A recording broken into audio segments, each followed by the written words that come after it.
What if I told you that you could convert $200,000 from your traditional IRA to a Roth and pay zero in federal taxes on that conversion?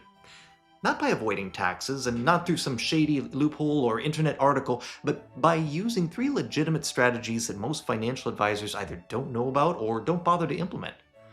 I'm John Norberg, and in this latest edition of the Financial Prof series, I want to talk about the problem most people face with Roth conversions. They either convert too much and trigger massive tax bills, I'm talking tens of thousands or more, or they convert too little and miss out on potentially hundreds of thousands in future tax-free wealth growth. But there's a third group, the people who figure out exactly how much to convert and use advanced strategies to dramatically reduce or even eliminate the tax cost. In the next quarter of an hour, I'm going to show you three methods to pay less or nothing on your Roth conversions. And I'm going to walk you through real case studies showing how each strategy works, the exact math behind it, and why, thanks in part to the one big beautiful bill, 2025 might be your last best chance to use them. So let's go ahead and get right into it. Now, before we talk about paying zero taxes, we need to answer the foundational question. How much should you convert in the first place? Because here's the thing. Most people get this wrong in one of three very important ways. Mistake number one, they convert too much. They hear Roth conversions are great and convert $200,000 in 1 year without thinking about tax brackets.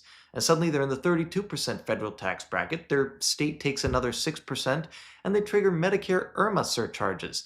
IRMA, by the way, stands for Income-Related Medicare Adjustment Amount. And that adds $3,000 plus per year to their premiums for the next 2 years of Medicare. That's not a tax strategy. That's a tax disaster. So mistake number two is that they convert too little. They're scared of the tax bill, or how to do it right, or the hidden gotchas of Roth conversions, which, by the way, there are a few, so do be careful. So they convert $10,000 or maybe $20,000 a year, barely making a dent in their traditional IRA. Then RMDs kick in at age 73, they're forced to take huge distributions, and all that tax planning they did was more or less meaningless. Or mistake number three, they convert the right amount but pay far more tax than necessary. And this is the one that kills me. Someone converts, say, $100,000, stays in the 22% tax bracket, does everything right, but pays $22,000 in taxes plus state when they could have paid $5,000 or even zero using the strategies that I'm about to show you. So let me give you an example of this. A few years ago, I had a client who came to me after converting $150,000. He was a doctor, very successful. He was proud of himself. He'd taken action on Roth conversions. But here's what happened. That conversion pushed him from the 24% bracket into the 32% bracket. He added his state taxes and he was paying close to 40% on the top portion of that conversion. Now, he wasn't quite at the age where he'd be claiming Medicare quite yet, but had he been so, his income was high enough to trigger those Medicare IRMA surcharges, which would have cost him over $1,000 more per year in premiums.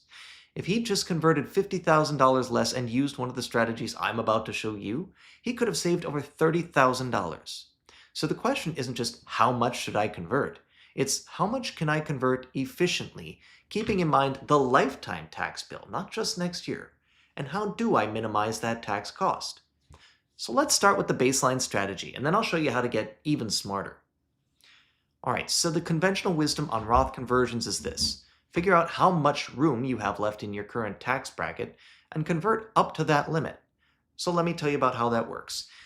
It's 2025, right? And in this year, the 22% federal tax bracket for married couples filing jointly covers income from $96,950 to $206,700. Anything above that $206,700 mark jumps you into the 24% bracket. So let's say you're a married couple with $150,000 in total taxable income from pensions, Social Security, and investment income. Your conversion capacity at the 22% rate would be $206,700 minus $150,000 equals $56,700. So you could convert up to 56.7K and stay in the 22% bracket, paying about $12,474 in federal taxes on that conversion. So that's a standard advice, and it's not bad advice. 22% is a historically low rate for conversions, especially compared to what rates might be in the future. But here's what most advisors don't tell you. I want to talk a little bit about the provisional income and Social Security taxation, because very few people do. When you do a Roth conversion, this provisional income trap, as I like to call it, increases your modified adjusted gross income, which can cause more of your Social Security benefits to become taxable. Up to 85% of your Social Security can be taxed if your provisional income exceeds certain thresholds. For married couples, those thresholds are $32,000 and $44,000. So that 56.7K conversion doesn't just create 56.7K in taxable income. It can cause an extra 10 to 15K of your Social Security to become taxable, effectively raising the real tax cost of that Roth conversion. All right, so hidden trap number 2, coming back to that Medicare IRMA. Medicare uses a 2-year look back for determining premium surcharges. Your 2025 income will determine your 2027 Medicare premiums. If your Roth conversion pushes you over an IRMA threshold, you'll pay higher Part B and Part D premiums 2 years later. For 2025, the first threshold for married couples is $212,000 in modified adjusted gross income. Cross that line and you'll potentially pay thousands more for your Medicare premiums in 2027. But the question is, how could you convert more or pay less if you use strategies to offset those gains? So here's where these 3 methods come into play. Method number 1 is the simplest, and so that's why we're going to talk about it first. It's often the most underutilized too. It's tax loss harvesting to offset Roth conversion taxes. Here's how it works. I'll give you a case study. Robert is making $100,000 in Roth conversions per year. Let's say he's 67, he's recently retired, and sitting on a $900,000 traditional IRA. He wants to start converting aggressively, again $100K per year, before those R&Ds hit at 73. So he wants to do $100K per year for the next 5 years, and at the 22% federal rate, that's $22,000 per year in taxes, $110,000 over the next half decade. But Robert also has a taxable brokerage account worth $400,000. And because he bought a lot of individual small cap stocks since 2020, many of which have been underperforming, he's sitting on about $80K in unrealized losses. Here's the strategy we implemented. Step 1, harvest the losses. We sold the positions with unrealized losses, generating about $80K in capital losses. Then we can go ahead and buy similar but not identical securities and index funds to maintain his desired portfolio allocation towards small caps and avoid the wash sale rules. Step 2, offset gains in income. Under current tax law, capital losses offset capital gains dollar for dollar. After that, you can use up to $3,000 per year of excess losses to offset ordinary income. Any remaining losses carry forward indefinitely. So here's what Robert did in our little situation. In year 1, he converted $100,000 to Roth and harvested $80,000 in losses. He also sold some winning positions in his brokerage account, positions with $50,000 in gains, to help generate cash to pay for the conversion tax. The $80,000 in losses offset those $50,000 in gains, plus $3,000 of his ordinary income. And the net result was he sold $50K in appreciated stock and paid 0 capital gains tax. He used that cash to pay for part of the conversion, and he reduced his taxable income by $3,000, saving another $660 in taxes. In year 2, he still had $27,000 in losses carried forward. So he repeated the strategy, converted another $100,000, harvested more losses from other positions, and offset gains on stock sales. Over 5 years, Robert converts $500,000 to Roth. His total federal tax bill is around $88,000 instead of $110,000, a savings of about $22,000. But the real benefit was liquidity. By strategically selling the winners and offsetting them with losses, he generated the cash to pay those taxes without having to pull money from his IRA or disrupt his spending plan. So the key takeaway is if you have a taxable brokerage account with unrealized losses, even small ones, tax loss harvesting can reduce your effective tax rate on conversions and create tax-free liquidity to help pay the bill. This works best in down markets, but even in good years, you can usually find some positions to harvest. Now let's look at an even more powerful strategy. This is the donor-advised fund strategy. If you're charitably inclined, or even if you're not but you're open to it, donor-advised funds can be one of the most powerful tools for reducing or eliminating Roth conversion taxes. And here's how it works. When you contribute appreciated securities to a donor-advised fund, you get an immediate tax deduction on the fair market value, and you never pay capital gains tax on the appreciation. Then you can use that deduction to offset your Roth conversion income. Pretty neat. But let me show you real examples so you can see how this works in live time, if you will. So in our example, we're going to talk about Patricia. She's going to say $200,000 plus $150,000 of donor-advised fund contribution. So Patricia is 72, and she's just sold her small business. She has a high-income year, about $400,000, and she knows it's a good time to do a big Roth conversion before she retires and her income drops, especially when she's worried about facing substantial RMDs starting next year. She wants to convert $200,000 from her traditional IRA over to Roth. Now, at her income level, she's in the 32% federal bracket, so a $200,000 conversion would cost her $64,000 in federal taxes alone. Add in state taxes, and she's looking at close to $75,000. But Patricia also has a taxable brokerage account with $300,000 in highly appreciated stock. No small feat considering it's a down year on the markets overall. Her cost basis is only $50,000, so she has $250,000 in unrealized gains. She's always been charitably minded and donates about $20,000 per year to various causes. So here's the strategy we'd use. Step 1, open a donor-advised fund, and this is key. You can't contribute to a donor-advised fund unless you open it. There are a lot of institutions out there now supporting these types of funds. Ours is one of them, but you want to go with the one that you feel is the best fit. Once she opens that fund, she contributes $150,000 in appreciated stock. She transfers $150,000 worth of stock with a basis of $25,000 to a donor-advised fund. She gets an immediate charitable deduction of $150,000. She avoids paying capital gains tax on the $125,000 in appreciation, saving about $30,000 in capital gains taxes right there. Now the next step is to use that deduction to offset the Roth conversions. When you contribute appreciated securities to a donor-advised fund, you can deduct up to 30% of your adjusted gross income in the year of contribution. Patricia's AGI before the conversion is $400,000, so she can deduct up to $120,000 this year, with the remaining $30,000 carried forward over to next year. Now she converts $200,000 to Roth.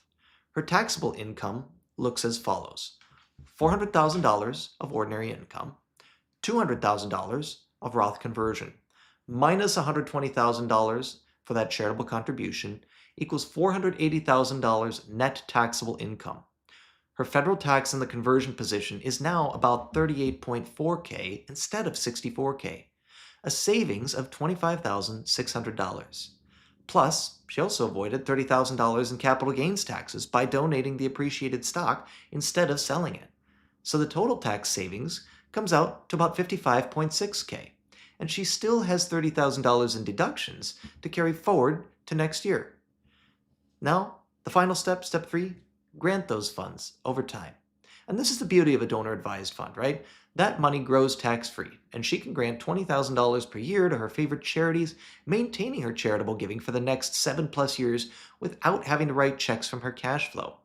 Now here's why this year, 2025, is especially strategic for this. Starting in 2026, new tax rules go into effect that make charitable deductions slightly less valuable. There's a new 0.5% AGI adjusted gross income floor for itemized charitable contributions. The deduction cap for the highest earners drops from 37 to 35%. That means if you're planning to do big Roth conversions and big charitable giving, 2025 is the year to consider stacking them. So the key takeaway here is if you have appreciated securities and charitable intent, a donor-advised fund lets you avoid capital gains taxes entirely, generate massive deductions to offset Roth conversions, maintain control over both when and where you give, create a tax-free legacy of charitable giving as well. This strategy works really well in high-income years when you want to do big Roth conversions. Now, let's look at the most advanced strategy. This is the family foundation play. All right, so if you're in the top 1% of wealth and you're serious about legacy planning, both for your family and for charitable causes, a private family foundation can be the ultimate tool for tax-free Roth conversions. Mind you, this is not for everyone, but if you have significant wealth, complex assets, and/or multi-generational goals, this is how you play at the highest level.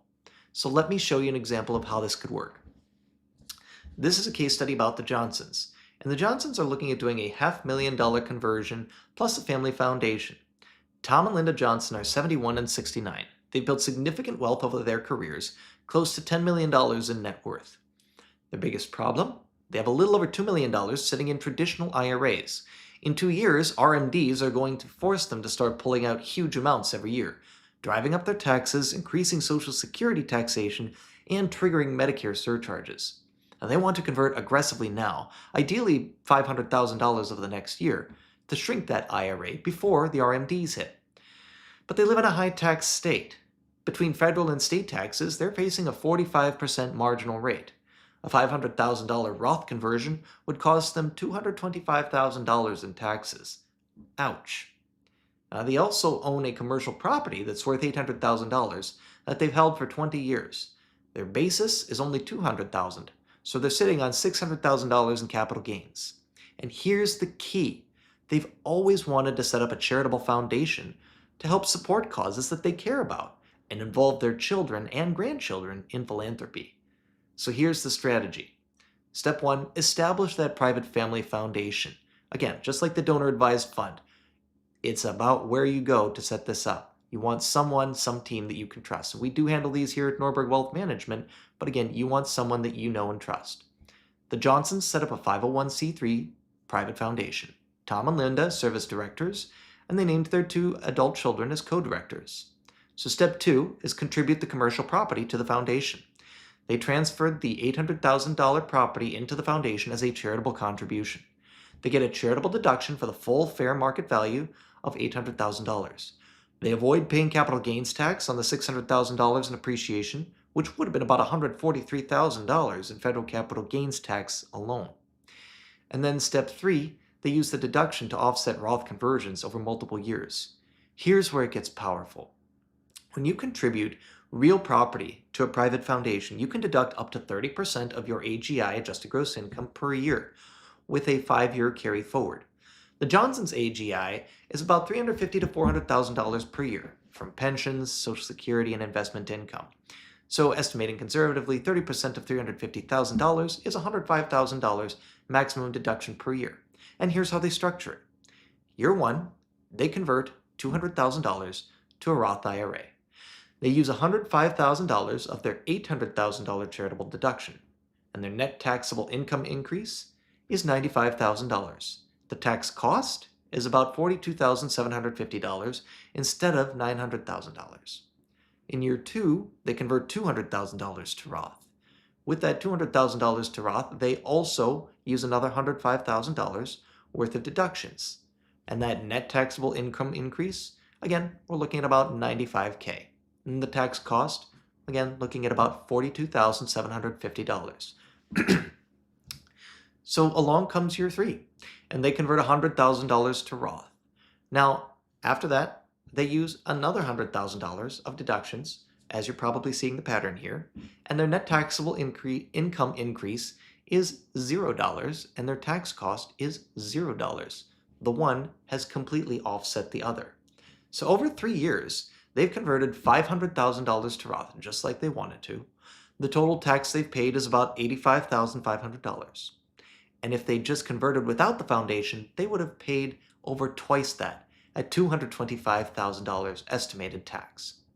That tax savings would be about $139,500. Plus, they also avoided $143,000 in capital gains taxes by donating that property instead of selling it. Now, the total benefit is over $280,000 in total tax savings. But here's step 4, right? Bonus step. The foundation provides ongoing benefits. With the foundation now owning the property and collecting rental income, that income can now be used to make charitable grants, about $40,000 per year, 5% of assets as typically required by law. Tom and Linda involve their children in deciding which causes to support. Their grandchildren attend board meetings and learn about philanthropy, a cause very near and dear to the Johnsons' hearts. And the foundation becomes a multi-generational legacy, not just for wealth transfer, but for a transfer of something far more deeply important, values and impact. And the key takeaway here is that for high net worth families, a private foundation can allow you to donate complex assets like real estate, business interests, or appreciated stock, generate massive deductions to offset Roth conversions, avoid capital gains entirely, create a lasting charitable and family legacy, and involve multiple generations in philanthropy. This is the most sophisticated version of this strategy, But if you have the assets and the intent, it can be incredibly powerful to help minimize or even completely eliminate that Roth conversion tax bill. So now you've seen 3 ways to dramatically reduce or eliminate the tax cost of Roth conversions. So how do you decide which one is right for you? Well, let me give you a simple decision matrix to help you make that decision as you consider whether or not you should make a Roth conversion this year. You should consider capital loss harvesting if you have a taxable brokerage account with unrealized losses, especially larger ones. You want to create liquidity to pay those conversion taxes. You're converting moderate amounts, say 50 to 150K per year, or you're in a down market or have concentrated positions. You might consider a donor-advised fund if you have appreciated stock or securities. You're charitably inclined and give regularly. You want simplicity and flexibility in your strategy. You're converting 100K to 300K or so and want to offset maybe not 100%, but perhaps 50 to 80% of that tax bill. And then finally, you might consider a family foundation if your high net worth, so in this case, we'll call that $5 million plus. You have complex assets like real estate or commercial business interests. You want to involve family in multi-generational philanthropy. You're converting large amounts, say 500K plus, and need maximum deductions. And here's the best part. No matter which strategy you go with, you could typically combine these strategies. You could harvest losses, contribute to a donor-advised fund, and do a Roth conversion all in the same year, layering the tax benefits to help slash your effective tax rate even further. But here's the critical part. You have to plan this before December 31st. Roth conversions, charitable contributions, and tax loss harvesting all have to happen in the calendar year you want that tax benefit. You can't wait until April and then say, I wish I'd done a donor-advised fund contribution last year. That's why now, as we head towards the very end of 2025, if you haven't already, it is most definitely the time to model these scenarios and execute before year end if it makes sense to do so. So here's what I want you to remember. At the end of the day, the question isn't just how much should I Roth convert? It's a question I get all the time, right? But the real question you should be asking yourself is, how much can I convert efficiently? And how do I minimize that tax cost? In our case studies, Robert used capital loss harvesting to save $22,000 over the course of half a decade. Patricia used a donor-advised fund to cut her conversion taxes by more than half, saving over $55,000 in one single year. And the Johnsons, the high net worth family from our third example, used a family foundation to convert $500,000, save nearly $280,000 in taxes, and create a multi-generational legacy. These strategies are real, they're legal, and they work if you know how to use them. But here's the urgency. 2025 is a uniquely strategic year. Tax brackets are still historically low, charitable deductions are more valuable this year than they will be in 2026, and if you're approaching RMD age, the clock is ticking. And if you're hearing this and wondering what your numbers mean for you and how it can impact your overall ability to retire and stay retired and minimize your tax bill, I'm offering a free, personalized retirement plan video to viewers of this video. I'll record a video using your numbers and your specifics. No catch, no meeting required, just a video that arrives straight in your inbox that uses your data to help you determine where you stand. If you'd like one, go ahead and click the link below and I'll send it your way. I'm John Norberg, and I appreciate you watching this latest edition of the Financial Prof series, and in the meantime, I'll see you out there.